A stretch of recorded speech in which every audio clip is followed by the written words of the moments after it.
Hi friends, நம்ம மாடி தோட்டத்தில் இன்னைக்கு வந்துட்டு ஒரு அறுவடை எடுத்திருக்கேங்க.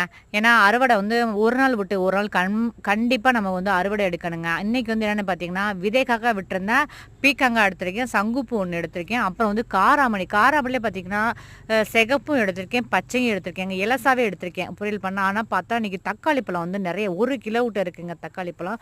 அப்புறம் கத்தரிக்காய் எடுத்திருக்கேன், அப்புறம் வந்துட்டு பார்த்தீங்கன்னா கொத்தவரங்காய், இருநிற பர்மன் வெண்டை, அப்புறம் வந்து காஷ்மீர் சில்லி எடுத்திருக்கேங்க. காஷ்மீர் சில்லி பார்த்தீங்கன்னா அவ்வளோ ஒரு லென்த்து, ஒரு சாம்பாருக்கு வந்து ஒன்று போதுங்க, அந்த அளவுக்கு இருக்குங்க. அப்புறம் பார்த்தீங்கன்னா சாமிக்கு வந்து பூவு எடுத்துக்கிட்டேங்க. இவ்வளோ அறுவடை வந்து நம்ம ஒரு நாள் விட்டு ஒரு நாள் நம்ம மாடி தோட்டத்துலேருந்து இயற்கையான விவசாய முறையில் அறுவடை பண்ணுற காய் வந்து நம்ம அதை பண்ணி குக் பண்ணி சாப்பிடும்போது கிடைக்கிற சந்தோஷம் வேறு எதுலேயுமே இல்லைங்க. இந்த மாதிரி எல்லாருமே மாடி தோட்டம் தொடங்குங்க. மாடி தோட்டம் தொடங்குறதுக்கு விதைகள் தேவையா? நிவிஸ் கார்டன் எனக்கிட்ட தொடர்பு கொண்டு விதைகளை வாங்கி மாடி தோட்டம் புதுசாக ஆரம்பிங்க. எல்லாருமே வந்து ஹாப்பியாக சந்தோஷமா இருங்க. தேங்க்யூ.